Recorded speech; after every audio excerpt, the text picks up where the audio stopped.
You're listening to The Hidden Chasm, a podcast where we speak with leaders of software enterprise companies to investigate the impact that legacy technology has on growth and innovation. The Hidden Chasm is sponsored by United FX, where we help companies break free from legacy tech, improve retention, and empower M&A growth. Learn more at unitedfx.com. All right, Josh, go ahead. You were saying something? If you could choose between the bear and the man in the woods, which one would it be? Bear. Me too. Good choice. On that note, here we are, another episode of The Hidden Chasm. How are you doing, Josh? Hey, it's Friday. It is Friday. Getting Friday down morning. on Friday. Well, we have a treat this Friday. A good friend of ours, Mr. Alan Soucier. Alan is a seasoned senior technology leader and coach. He's the founder and CEO of Offline Coaching LLC and has worked with some of the biggest enterprises in the U.S. With over 25 years of experience, Alan has been a driving force in global engineering and professional development. Alan's servant leadership style has helped many professionals reach their full potential, including me. And I'm super excited to have Alan here. He's been a friend for 20 years and a mentor. Welcome, Alan. How are you, man? Thank you. This should be fun. Glad to be here. Yeah. So I met Alan way back, I guess, when right out of school about 20 years ago, when he hired me at a small company called QA Associates. And you guys met in 2014, I want to say, Josh? 15. Frontline education. So Alan, love to hear a little bit. Obviously I know a lot about you, but for the audience here, tell us about your background, what led you to technology and then coaching. Just tell us a little bit about your biggest regrets. Yeah. You could just start with like the background. Yeah. So, I started off in a whole different field. I was doing clinical work in Boston, social services, that kind of stuff. So moved to Philadelphia doing that. And then within a year or two, found myself having a different opportunity to kind of switch gears. So I got into technology. I had an aptitude for it. So got into some, I don't want to date myself, but Y2K testing. Nice. So, early internet. And so this whole thing makes me feel very old, but so that evolved, but it didn't take long for my inclination to work with people to kind of come back to converge with that. So I've kind of lived at this intersection of technologists and people development. And a lot of it's really just advocating for success for people. So it just happens I landed in the technology field and met guys like you and a bunch of others. So it's been fun, not a planned ride, but it's been a great thing. So still continuing to explore and things continue to evolve, but that's kind of where I got my start. Very cool. One thing I didn't mention at the beginning here, and one of the reasons we're so excited to chat with Alan is, we've been exploring the concept of the hidden chasm from different perspectives, like technology, product, investment banking, and M&A. We've sort of been talking around what I think is probably the most important element, because it's not always an easy conversation, and that's the human element and the culture element and the specific nuances of that. And Alan has really been, a people guru, I think, throughout his career. Certainly has helped me a lot in that regard. I'm going to put you on the spot a little bit here, because there's this term relative to that concept that you and I have been sort of throwing around now for 15 years, and it's people architect. And I'm kind of curious, all these years later, what do you think that means? Are you the Frank Lloyd Wright of people architecture? Maybe, I don't know. I think it's a work in progress, but it does seem to be a thing. It's interesting when you do something kind of by instinct or innately, then try to externalize it. So, and actually, it's been through a lot of feedback through friends like you and others that have helped me discover what I'm actually kind of doing. So I've been in this process. So, I think that people architecture conceptually is really a combination of things. It's part organizational development, part social architecture. And I think for me, it's a mix of working at an individual level, but also looking inside organizational systems and what can make the people piece of that work well. Organizations in typical corporate America are very focused on treating companies kind of like machinery. Except the problem is it's full of people and people are kind of messy. So, leadership struggles to basically know how to deal with like what they call people problems. And they do all kinds of crazy stuff to try to fix it. But people are pretty unpredictable, and there's a lot of behaviors around that kind of at every level, leaders down through, that can make it challenging. And so I found somehow a place where I'm in the middle of organizations, often usually growing or fast growth.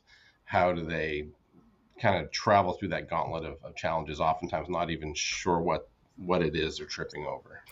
I think when we first met, uh, you introduced me to a team of, I guess, including myself, big personalities is maybe the way to put that. It's kind of And blind for me, but yeah, but it was a beautiful group of misfits. it was, I like that, a beautiful group of misfits. That's good. And so we were sort of high end consultants, and we were being led by you. And I mean, amazing fun years. I think it was probably I'm assuming it was formative to some of these ideas. I'm kind of curious, what about that work, maybe without any details about me, Oh, was formative to your approach during the time? one of the points of feedback I got during that period was a manager I was working with who was like, you're doing a really good thing here. And I was like, what do you mean? I really did. But he'd come and he'd look at the team, and everybody was some diversity, different levels of experience. There was kind of a layer of folks right out of school that hardly knew what it meant to show up to work every day at 9 a.m.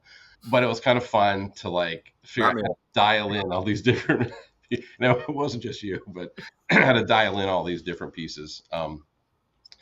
So, it was some kind of rebalancing I was doing. I wasn't insisting that everybody be cookie cutter in terms of how they did the work or how they behaved. Really look to see what people's individual strengths were and amplify them. And if people had, flat sides, things that weren't all that positive, to just help them avoid that. It wasn't a lot of correcting bad behaviors or negative things, deficits in people. It was really accentuating what they brought to the table. And when you have a different team, a mix of folks, you've got a rich buffet of things to bring to bear. And I think a lot of people architecture is really an orchestration exercise of a lot of varying things. Just like an orchestra would have different instruments that do different things at different times with different intensities. I think that's kind of, people architecture to me is creating an environment to do kind of what we did back in those days. Gotcha. So focusing on identifying different strengths that can work well together, harmonize or syncopate, I guess, in using an orchestra term. Depending what dance party you're throwing. And help them identify I'm assuming the connection between where their strengths are and where they thrive. And often people don't know what that is for themselves. Gotcha. You believe that one key responsibility of a manager or leader is to be able to identify those things in people, or help them identify those things in people that are meaningful to them, that help them thrive, and that they're particularly good at, that can also help the business in that moment. Yes. And there's a lot of onus on managers and leaders working with teams of people, but oftentimes, especially in the technology space, those aren't the strongest skill sets.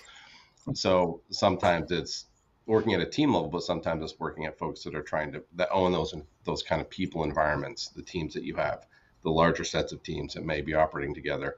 So there's different layers, I think, and the organization sometimes isn't clear on how to work in that space at all. Things come top down, need certain things done. So they're looking at outcomes, but not necessarily the impact of a team or what they're providing. Anybody can have a project, deliver X, Y, and Z, but the reality is those things are supposed to be meaningful in some way. And sometimes I find in teams, the teams don't know why they're doing what they're doing. They're just kind of following marching orders. But there's a different energy and a different performance level I think you get with teams when you can connect them to that larger context. And that's where I think you get more of a harmonic hum going organizationally and within teams if you can do that. So is that more like aligning them to a vision or a mission? Yeah, it can be. And sometimes there's a lot of vision, mission speaking organizations that's kind of soulless sometimes. A little fluffy. I think the more I've gone through these experiences over the years, I'm really more and more convinced that what we do in professional settings, especially in technology, isn't about just kind of getting to the case study. It's about creating a story. And technologists often aren't really attuned to knowing how to do that. I don't really consider myself a good storyteller, but it's something I aspire to do. And I'm finding myself doing a lot of coaching even in recent years around helping organizations or teams particularly communicate, especially in consulting businesses. When you're being paid to do something for a customer, they often don't really know why you're there exactly, other than someone said you should show up and do this thing. So That's true. storytelling school would be good. Maybe someday we'll build that. That's in my lane, definitely, because I went to Yeah. school for. I paid a lot of money at Drexel University to learn how to tell stories. um, Film production. So when I met you in Frontline, I think we had a lot of conversations, wonderful conversations. Around that time, Gallup released their whole global study on the future of work, and they made this claim that I believe in, which is like the single biggest factor in an organization's long-term success is the quality of managers. And you were my manager for a time there as well. How does that ring true from your experience in relation to people architecture? I think it's been absolutely true. I think the challenge with middle management, as I say, is that you're in a larger system that is got pressure, business economic wise or other, that is pushing to get some things done. Orders come down. As a middle manager, your job is to take that information and get a bunch of people to do some stuff to that end. So you're in the middle. The mandates or the objectives or goals are coming down without a lot of granular view of the challenges that might be on the field to get certain things done. And then you've got a whole assortment of personalities and skill levels and whatever. And then on top of that, in organizations that are growing, there's a lot of change going on, and people have to figure out how to navigate that in organizations that, and some of which we've worked together in. One of the biggest things was really just helping people navigate that adjustment in the middle of all this normal stuff. So managers in the middle of that are really deserve so much more support and credit than they typically get. And they need to be equipped. Sometimes you'll see someone who struggles as a manager, and the reaction organization will be, that guy, maybe we need to replace him. Maybe he needs to go. Maybe this isn't where he can be successful. We often will treat individuals as the problem, not recognizing they're in a whole system that has a big part to play in how they're performing well or poorly. And it's just a more of a systemic view that oftentimes isn't always kind of in view. It's interesting because I think as I'm hearing, your perspective on this, there's, especially in technology, and you've definitely heard this. I think you've probably heard me ask this over the years once or twice, like in technology with dev team and like the whole principle of like agile software development, things like that. There's this notion that a team that has the right processes and good technical skill sets, knows exactly what they're building, doesn't need a manager. And you see there's a lot of organizations that sort of struggle with that because they buy into it. And we've all been at companies where you see this sort of up and down, like all of a sudden managers are being called out. And then all of a sudden they're like, oh, we need some management. Let's bring them back. Right. And it's this weird up and down. And part of what I think is the issue, that I'm very curious about your perspective on this, but is that what is a manager? Or a director for them, a leader, right? Like, right. What are we saying these things are? Because what you're describing so far, I would go as far as to say you haven't really spoken to what I think the corporate essence of management is yet, which probably needs to be balanced into that somewhere. Performance reviews. The answer is performance reviews. Performance reviews, but also like project management effectively, right? And knowing when to hire or fire somebody. And then coupling that with this very real, like, get the most out of somebody perspective, out of a team, out of an organization. And you've managed teams, small teams, all the way up to large organizational groups. And, the distinction, the difference, that balance between what you're talking about and sort of the, disconnect of leadership in terms of what it is that managers and directors really are doing. I'm curious what your thoughts are there. Yeah, I think, the management models that we have largely in our culture now, especially Western culture, are from Industrial Revolution. We've seen more and more literature come out and research around how this is changing, probably needs to change. But these things are really systemically rooted, and they take a long time to kind of churn out. So if I go into any organization looking to like significantly overhaul that, I'm going to have a lot of frustration and a lot of resistance. So a lot of it is looking for opportunities to push the envelope a little bit to mature and evolve. But I have some advantage maybe in that I didn't start my career in typical corporate America. It was in a very people centric space where I was trying to figure out assessing where things were at, what was impacting negative and positively, how to move to a positive place. Mm-hmm. And so I wasn't really preoccupied in my early career with being in charge or in control. I was usually, what's the environment? What's the landscape? What's in play? And so I would have a broader view and I would think more systemically. There's not a large leap in my mind from family systems theory that I might have had when I was in grad school to organizational development and looking at how organizations function, because there's a lot of similarities. But again, it's people, no matter in either context. So I think there are folks that subscribe to the management model of being in control, and some organizations are really firm about that's the job. I think I'm a fan of seeing how far we can get a team of people to being kind of self-managing, so to speak, meaning they can be clear on what they need to get done. They can be effective in getting those things done. They can work well together and actually help each other improve and grow and back each other up. So the performance actually goes up and often can exceed the initial task or job at hand and go beyond that. Oftentimes, if you have really, I think, high control environments with managers, if it's a little more factory floor oriented, like your job is to put 20 widgets on a pallet every day, and you do that. And then maybe you optimize and you get 21 on a pallet the next day. But that's stationary. It's not very adaptive. It's just kind of mechanical. Some people love those jobs. Some people are built for those jobs, and it comes from the manufacturing models that heavily influenced our world in organizations. But as companies become more into knowledge working spaces, and people aren't literally packing pallets, they're doing stuff in their heads.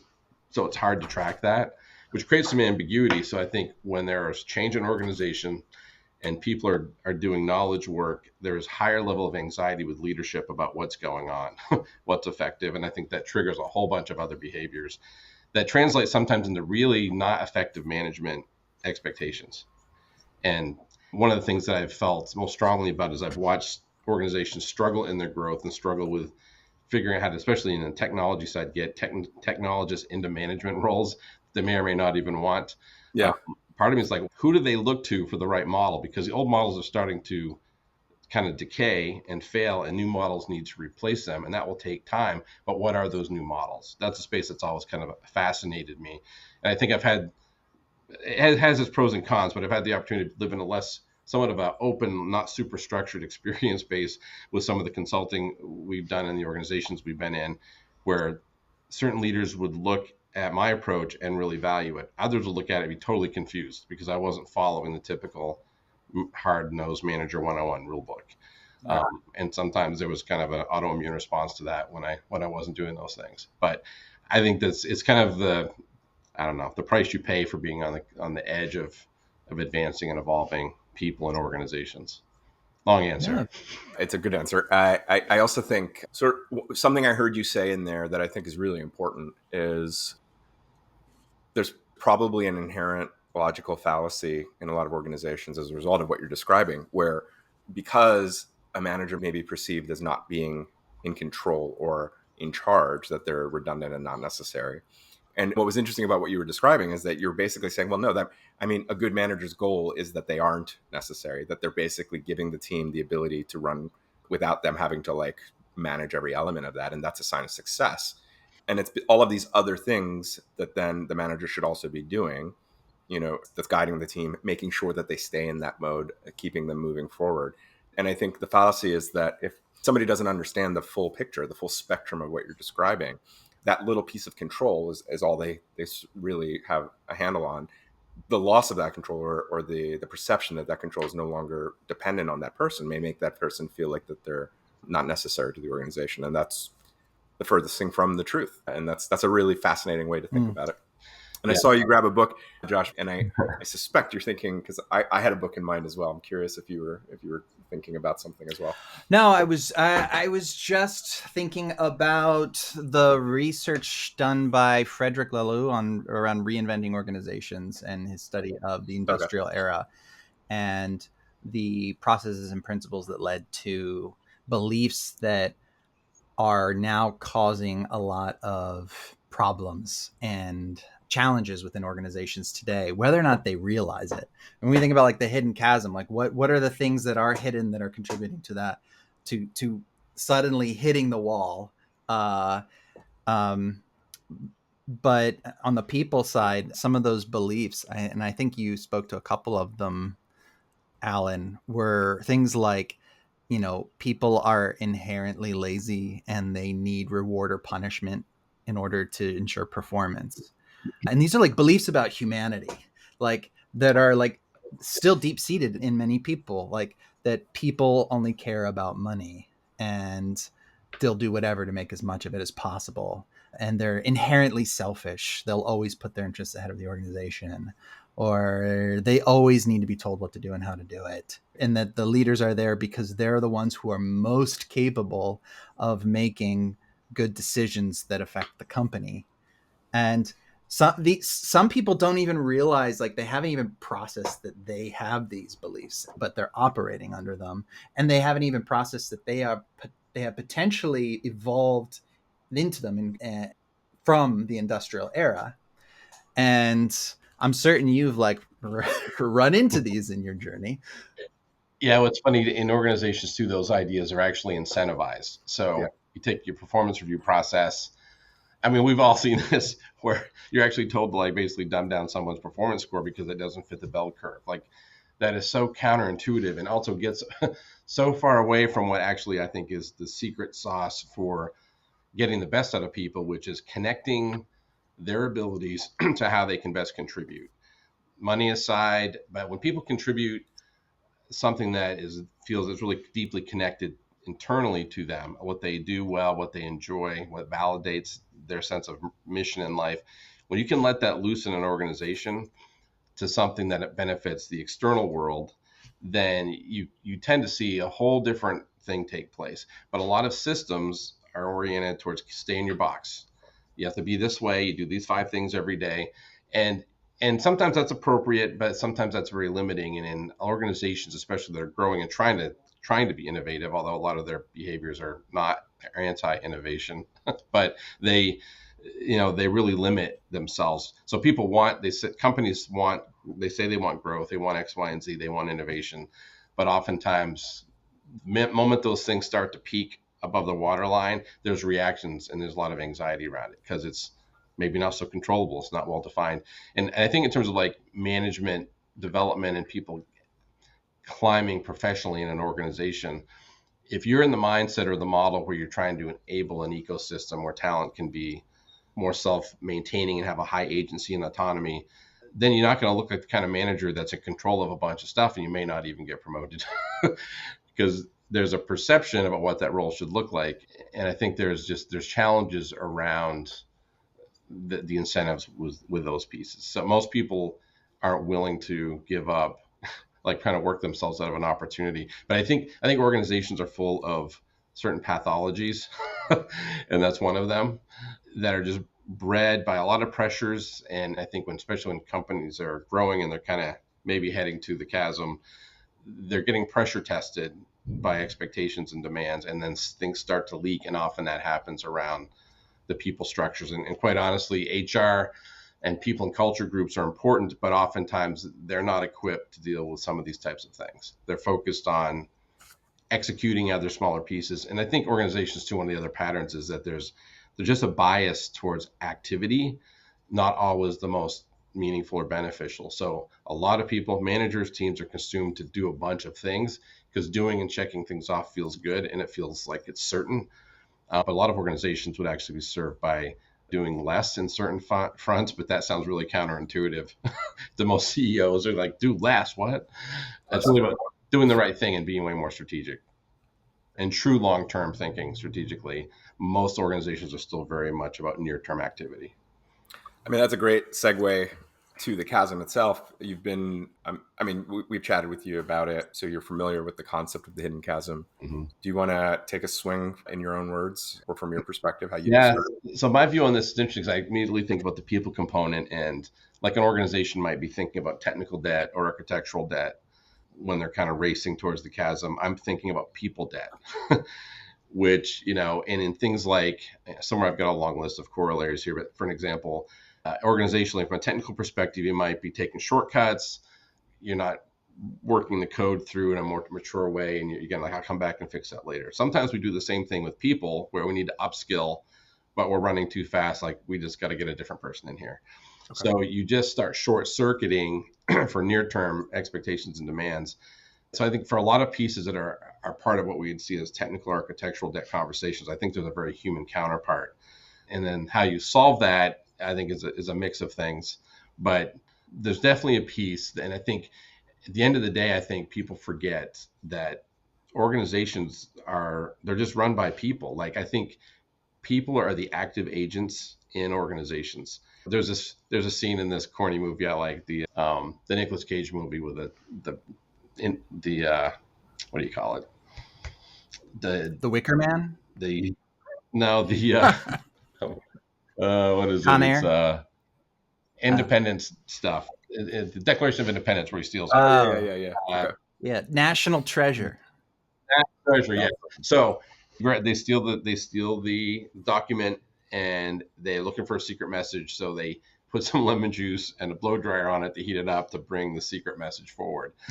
And I think people are like that. They're an active agent that can bring out the success of what you're trying to do. But a lot of organizations just see people as a commodity resource. Like, they're going to, they've got electricity and plumbing.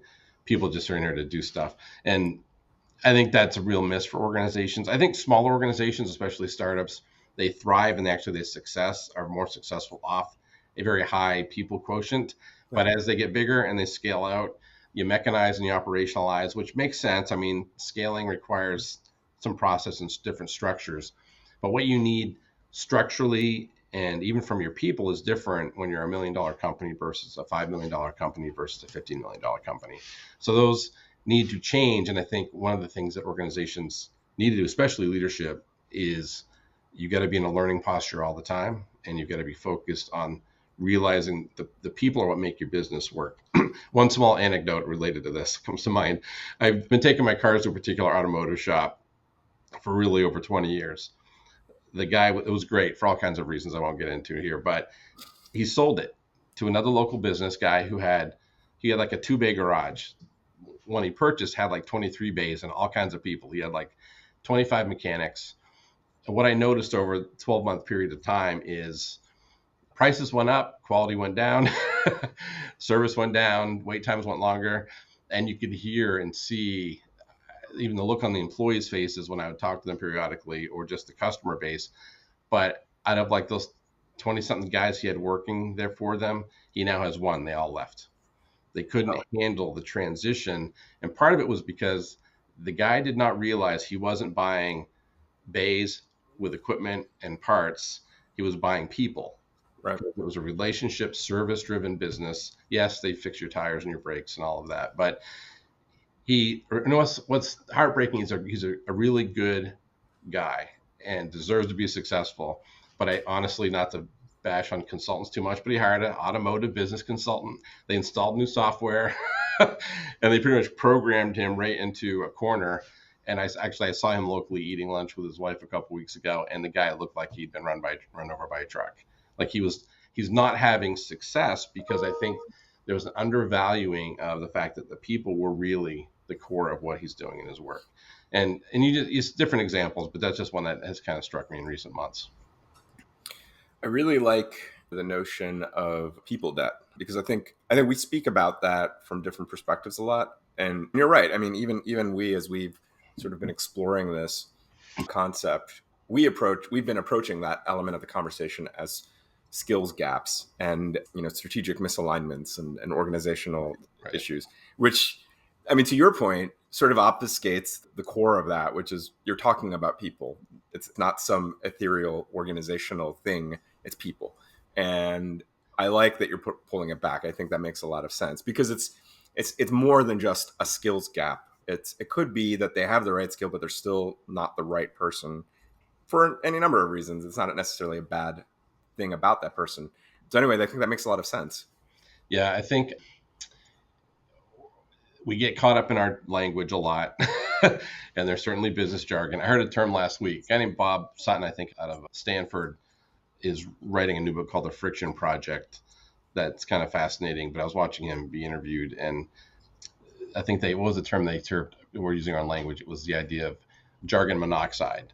Mm-hmm. Like you just kind of pollute the air you're breathing with how we're talking about things. But I think a lot of what some of this speaks to is something I feel like I've kind of, at my core, I do a lot, but it probably has never been in a job description or contract, which is I'm helping to make connections between an external environment of the business and what they need to get done with people's internal stuff. So whether I'm working with a new manager or a mid-level or senior technologist, there's sometimes it's just difficult connecting. Their performance may be very much impacted because, they're lost in a bunch of chaos. They can't make sense of what their role is or why they're there. Something you said too about people debt, something that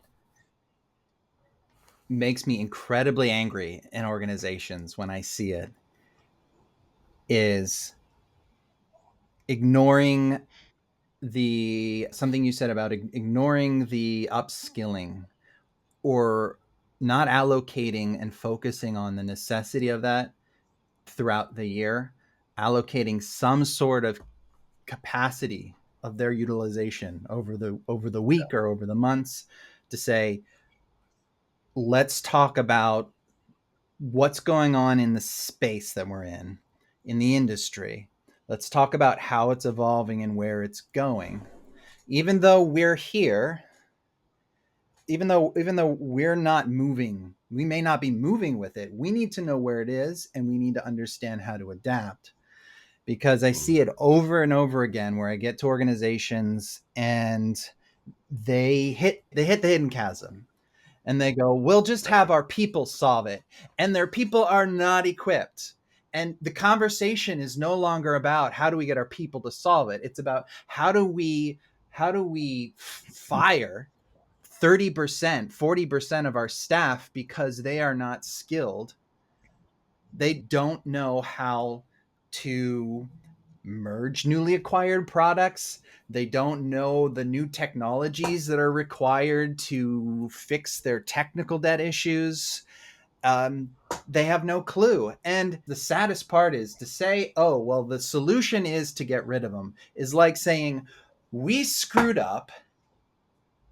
These people are now the victims of that. Of course, we say, well, they're also responsible for it. But come on, they don't have the time, nor were they incentivized. Right. They've suffered. And now what do? Even if they leave, how many years behind are they? They got to catch up. And some people lament like, oh, well, why are these younger generations leaving businesses every couple of years? It's because they know that if they don't, they're not going to keep up with the ever-changing technologies, because if they go to a place where they recognize that they're not growing as they need to, they'll find a place where they can, because otherwise they will go stale and they can't afford to. So anyway, there's a lot of dysfunction around that, because not only are they going to find themselves out of opportunity with no chance to have bettered themselves, the scar tissue left behind from those experiences are not confidence building.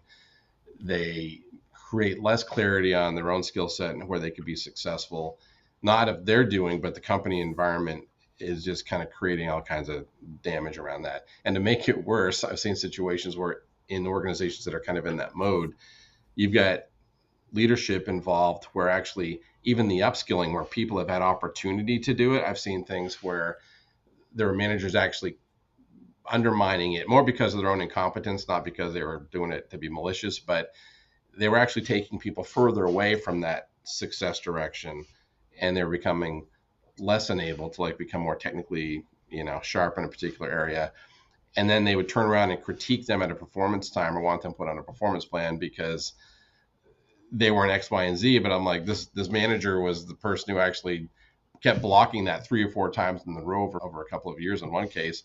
So it's just all working the wrong direction and putting the root cause at the wrong place. And I think, it seems to be difficult for organizations to think holistically sometimes. And I think in technology organizations, even though someone becomes a VP of something, they started out coding and they're proud of it, they were great at it, but they've never figured out how to really use a very different skill set inside a real leadership space where it's not about the technology most of the time. I mean, most organizations and their challenges, it's not a technology problem. It's almost always a people problem, leadership or wherever else. I think it's an important point, because if an organization is people and structures are people, and even the uplift opportunities that we're talking about, the leadership, the founders and the board are also people. And all of these things have incentives. And I think, my thought on this is that a company has certain realities, which is it's going to have goals. It's going to need to make, at least in this country, in a capitalist society, it's going to need to make money. And there's going to be hires and there's going to be churn. And those are the realities of a company. Now, I think one of the things I've learned from you, Alan, over the years is that there are ways to do that and to deal with those realities in a way that doesn't dehumanize and doesn't take away from the opportunities of the people involved beyond this opportunity. And I think that's valid and important. But it is a reality. And kind of bringing this back to the chasm itself, I mean, the notion of the chasm and why the chasm becomes important is that we see this happen with companies where the desires and the path that at the top, the founders or the C-suite or the board have sort of established for the company, includes now some milestone. They're now heading toward M&A or growth strategies. They've brought on investment, or they're looking for an IPO or some sort of exit, and then they get slammed with this, and it's a surprise, and that's the hidden part. And I'm curious, how do you perceive? So, have you thought about their sort of mindset about this relative to people architecture? And because it's interesting to us, because I think what we've learned through these conversations is that there are indicators, business indicators that can lead to this, but it feels like they have blinders on. I'm curious what you think of that, because it can go on for years, a decade. The leadership in organizations, especially as they grow and they kind of get more vertical and there's more layers of org charts, there are more and more blind spots. And that's kind of natural. I mean, in scaling organizations, some companies don't do this well, but you need to be very intentional about the communication architecture. And that isn't about moving code. That's about moving communications between people, because you're really trying to keep and maintain, and actually continue to develop connectivity with people, so that, what I think, I've recently read an article that basically was like the more senior you are in an organization, the less you know. And it wasn't being pejorative about it, but it was just saying they're just so far removed from understanding what this technical problem is and what needs to be deployed and at what timetable. And not that they should be spending a lot of time understanding all those nuances. The last thing most organizations want is like some senior guy in the middle of your project work. But there becomes some pretty big disconnects, creates blind spots, and the awareness disappears, and the leader will just assume someone's taking care of that. And in some ways, they need good people around them so they kind of can take that posture. So as organizations kind of get more hierarchical, it can be challenging to kind of to keep and maintain the right balance around communication, visibility, because nothing is worse than an organization when senior leadership is confused and anxious. Then all kinds of weird behaviors start to happen. Sure. And then people underneath, like it's just kind of a crazy dynamic. But it's a word that I have been finding myself wanting to use, but I use it sparingly in business environments, is the term community. Because I think a lot of what I end up doing, though I wasn't always using the word, was building community. There's a thing you coalesce around, you have a vision or purpose, or there's a reason you're a community, a group of people. And there's certain things that happen inside that space, and different people are playing different parts of that. And sometimes businesses become more transactional, and they are. Business operations is very transactional. You've got customers, you've got product or services. But even in the business side, I'm finding that the customers who have a positive customer experience and trust is going up, not down, and transparency is high, that those things become more important in a lot of business environments where there's just a trust in a collaboration that you need to kind of transcend the transactional layer. So of course, if I go put a new battery in my car, I want one that works, and I want the mechanic to put it in correctly. Sure. But when I interact with a guy at the service counter who I connect with and I know I could go with him with any issue, elevates how I might interact with them. I'm going to come back. I find in IT consulting space, any customer that I've even proactively tried to address issues with, like if I see there's a performance issue on a team and I don't wait for them to complain about it, I make the change. Um, I've had them thank me. And then next thing you know, they're calling me when they want another team built because they're like, this guy understands what I need and I can trust him. And he's not just here to like kind of get out of this, whatever he wants to get out of it. He's here to help me be successful. When you can communicate that message, and I think that's where it's valuable. And I think sometimes leadership in organizations, it's tough to maintain the connectivity between them. There's a lot of varying demands and appetites for these things. But anyway, that's just some thoughts on that. From your perspective, are there bottom up signs from that an executive should be looking at? So we've identified from like a technical perspective that, things that leaders should probably be listening for and looking at technical and financial. So things like, if retention is not going well despite, growth, or if your dev teams keep saying the word tech debt and freaking out at you. Those are some things to pay attention to. From a people and culture perspective, are there bottom up signs that a company could be paying attention to let them know that you might be approaching an issue? I think that if you're paying attention to various pieces of just team health, and it's a little interesting now because people are mostly remote, but when we're physically in a space, are people smiling? Are they talking to each other? Are they laughing occasionally? Are they being human? And it's funny, wow, they're sharing a lot of personal stories, but man, this team's really produced this week. Like there's a correlation there that gives you a sign. Now, if you've got that and it starts to go away, you should be asking questions. Are our managers facilitating those types of environments? And if you're finding teams in defensive postures, not communicating, deflecting, pointing to other issues, I hate the word accountability sometimes, but healthy teams will take responsibility without you saying they need to be accountable. They're just going to take care of business. And when I start in some cultures, when I start people harping, especially managers, on accountability, I know it's an environment where now it's operating out of leverage, force, fear, or some kind of thing like that, versus it being driven where teams it's important to them internally to be successful because they're proud of what they do. They're going to be a more performant team. And that's a healthier model. They just need to be clear on what needs to happen next for the organization. And so that's where the next layer up, if communication isn't cascading correctly, it'll actually start to uncover a lot of crazy behaviors. I remember I was working with one team. There was a capacity with one person that had the skill set to help another team. And we just, for the time being, didn't formally move anybody, but we just said, just go help them be successful. There was such a reaction from senior leadership. Why do we move that guy? Who said we could do that? And I'm like, if we have a problem internally taking skill sets from one place to help another team be successful, then we have to have a different conversation. And then that kind of quieted everyone down. And these things take hold and people don't realize they become actually just, this is just how we do things. But it often isn't really in good service to the organizational mission, their goals, or the customers in the end.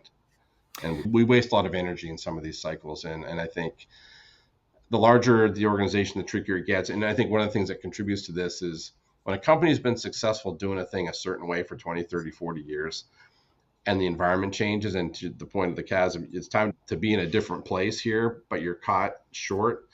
It is tough for them to see their way to that. To me, a lot of people movement, organizational movement is like, know where you are, you're at point A. You need to get to point B. That's your vision. That's where you want to be tomorrow. Here are the things that need to happen in between. And technology-wise, there's a bunch of stuff that's usually easier to articulate.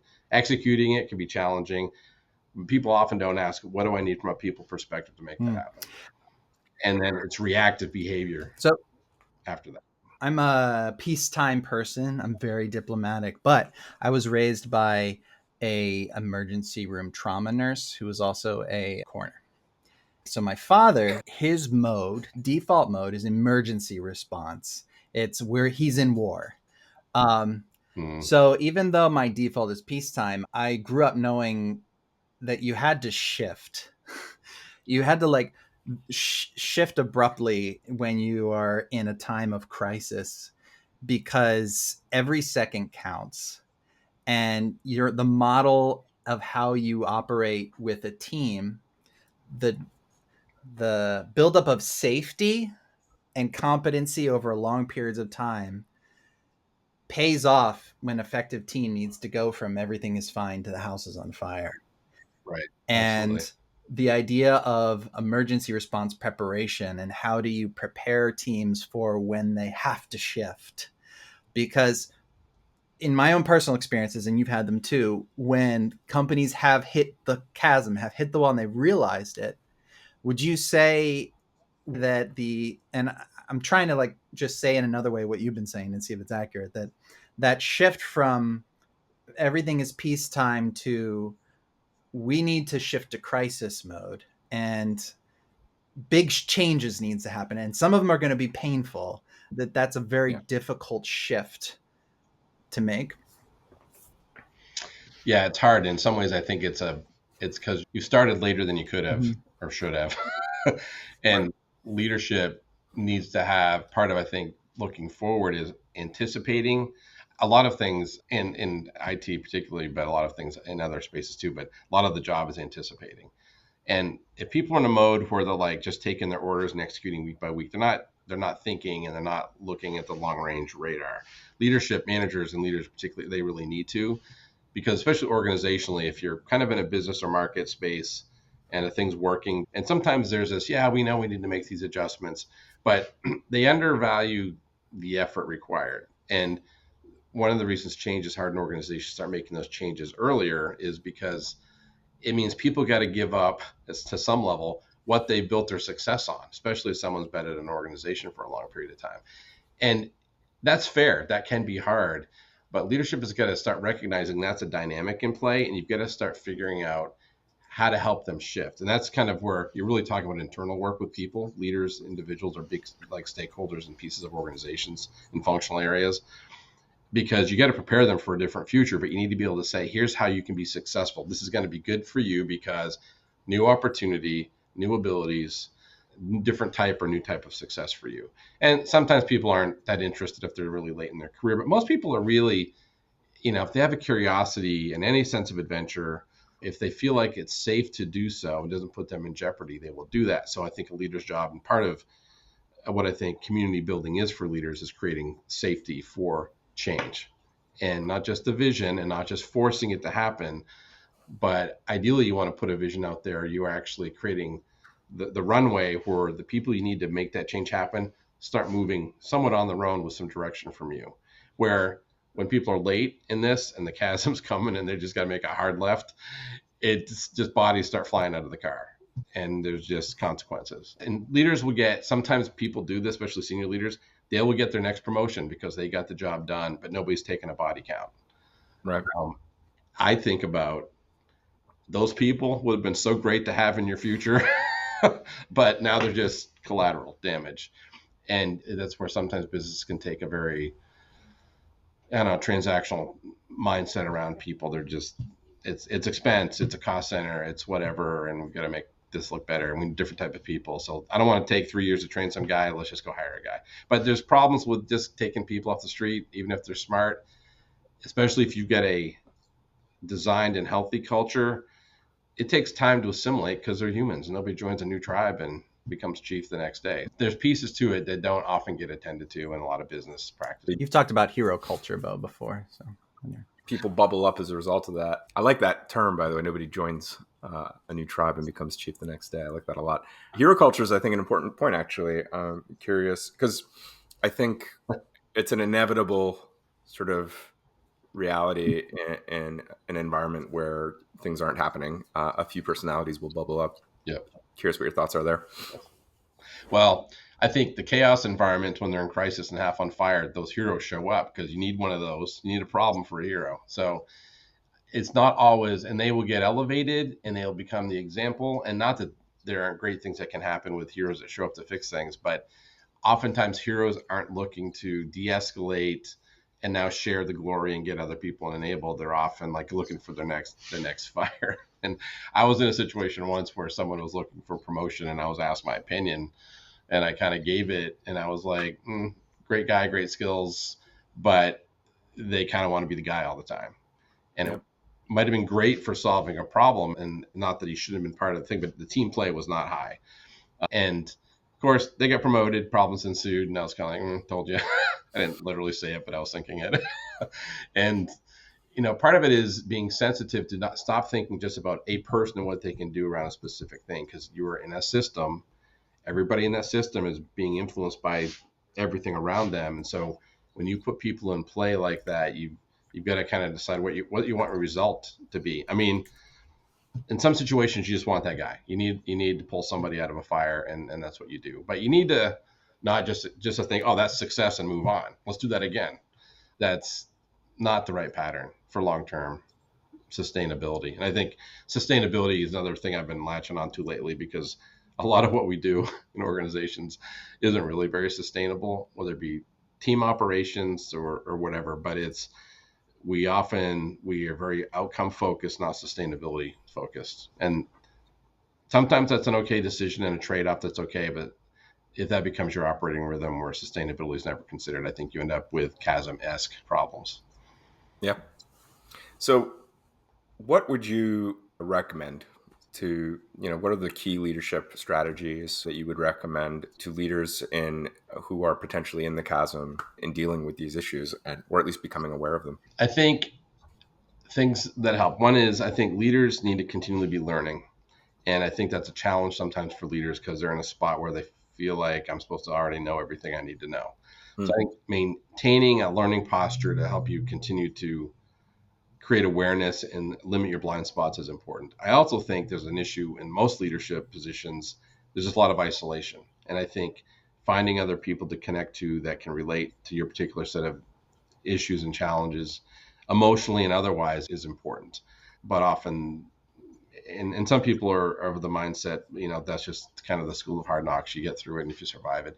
I was actually listening to a podcast this week where there was a movement by some leaders, like once they've achieved success, they pull the ladder. This is what the guy described as, they pull the ladder up behind them. They were not going to share what they've learned, the success they had, versus building escalators, which was the other side of the metaphor. And I thought that was kind of interesting. So I think leadership's having the ability to think about taking what they're learning and going through and making it beneficial to a larger group is an interesting concept. But that's not usually the first order of business when you've got a board breathing down your neck or shareholders. But I think people that can have the capacity to widen their interpretation of that role a little bit will actually find those skills will benefit them in the day-to-day demands, but also I think in being better prepared so they're not caught off guard. Because once you're over the chasm, you're just going to have to deal with it. But I think preventative medicine is good in this topic. So inherent in some of what you're saying, and tell me if you disagree, but I think a piece of what I'm hearing is coming back to that notion of control, and how much of that, especially if you're an executive, it feels good to talk about and try to maintain control, but a lot of it feels almost like an illusion. Yeah, I mean, the reality is we all live every day with some form of illusion. Like, I'm going to get in my car, drive home, and that I'll make it. There's no benefit to me assuming I won't. But and I think in organizations, there can be kind of this, I don't know, sometimes it's just a myopic issue, or a kind of believing your own marketing sometimes. And it's not that it's bad. You need to have a vision. You need to believe in what you're doing. You need to communicate that to your organization. So, but I think sometimes it gets to the point where people don't leave themselves open to the idea that I'm going to learn some new things too. I'm not going to have all this figured out. And actually, especially I think when leaders put out a plan, they want to execute it. There's the ability to kind of fail and learn and adapt they're not given a lot of permission to do that. And even inside organizations, when we do planning for an annual operating plan, or if you're in a safe or agile environment and you're making commitments for program increments or whatever, and teams, the expectation is you just hit all your marks. Mm-hmm. But the reality is there's emergent stuff that comes up. Technology-wise, there's emergent work that pops up. We've all seen it. I think people-wise, there's emergent work. But we often don't allow for that. I've never been in a management meeting where someone said, hey, I had some changes come up this week, some emergent emotional needs with my team. Nobody says that. Like, it's just not in the now. So, and I wouldn't probably put that on the agenda that way, but as a leader, I'd want to be sensitive to there's something up with that person. I need to have a follow-up conversation, make sure that they're good to stick with what their role is and their responsibilities are to the team, and see if they need something. And that's just taking care of people so that they can perform well in the job you're needing them to do. It's just a two-sided equation. There was a Mark Cuban quote I came across recently that was, he basically was like, leadership for him was two parts. One is you've got to have the vision. The second part is you got to get to know your people and what's important to them so that you can integrate it. And I thought that was a great definition of that. And sometimes we're weak on the second. And Mark Cuban's not a soft teddy bear. He's, so for the fact that, he recognized it, I was like, okay, he gets that. That's probably partly why it works for him. You've had what you described as an interesting career that has sort of instilled these lessons for you so that you can see these patterns and help organizations. How, short of first becoming, getting a master's in counseling and doing what you did, how can leaders, new and experienced and executives, what are steps they can take to sort of learn more about this way of thinking in order to be more effective? That's why I got to write this book that I don't know how to write. Okay. Yeah, how can they? I don't know. If you're listening, Alan's interested in a ghostwriter. Where do they go? I don't think there is a great place that's focused on this. Some materials coming out, I think that's speaking to some more of the human side of leadership, but business books are kind of business books. I think there is a bit of a void in some of this, and actually in some authors who write content that pick at some of these issues in organizations where from a people perspective it's not really working. They can write some pretty quippy books, but they're not accepted. You're probably not going to have that in reading in most MBA programs. I think that people don't know where to consume it. I think it's somewhat, it lists of different concepts that just they don't know where it fits in the models. I do think some of this is changing. I think generationally with millennials and Gen Z, they're kind of in a very different place. And they take a lot of flack for different reasons. And we're very fascinated now with categorizing everybody. But they're really just a younger version of humans, and they've had certain experiences. But they're kind of demanding a different approach, which is kind of interesting to watch. So organizations are going to continue to kind of thrash against that friction. But here's what I'll say about friction. Sometimes I talk about lubrication, like let's reduce the friction. Then sometimes I realize friction is part of how you get around the track. So you think about, I recently heard this analogy about a race car. You want your tires to have a high friction point so you can go 200 miles an hour and make that corner. But you also want your brakes to work, which is intentional friction to a good benefit. And I think in this business of change and organizations trying to figure out how to migrate the changes in culture and the nature of business, there's a lot of opportunity and work that could be done around enabling folks. I think one layer is senior leadership in organizations. A lot of them, if they're experienced, they've been rewarded and are kind of steeped in a certain model and the new thing is not that familiar to them. And it can actually, it's kind of a scary business. Nobody trades in what's been printing money for them or printing success for them for 20, 30 years for something that they don't understand. Nobody's going to do it. So there's some changes going to happen as people age out and new talent comes in, new leaders are developed. My concern is developing those new leaders. That's, I think, a high value and kind of inflection point or zone to work on.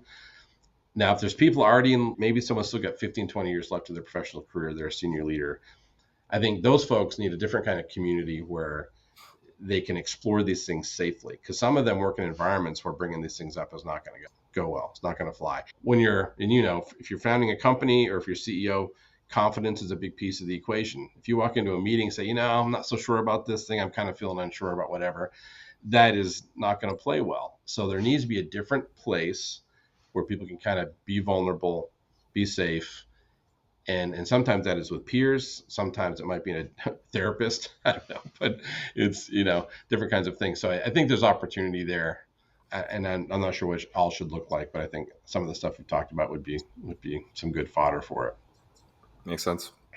We have been talking for over an hour, and I think we could probably talk for a whole other hour here, but I think this has been awesome. Thank you so much, Alan. There's so much here. I mean, there are so many threads we could have pulled between the notions of like what one thing that came up, which we're not going to dig into, but I kept thinking about was like, what even is a role?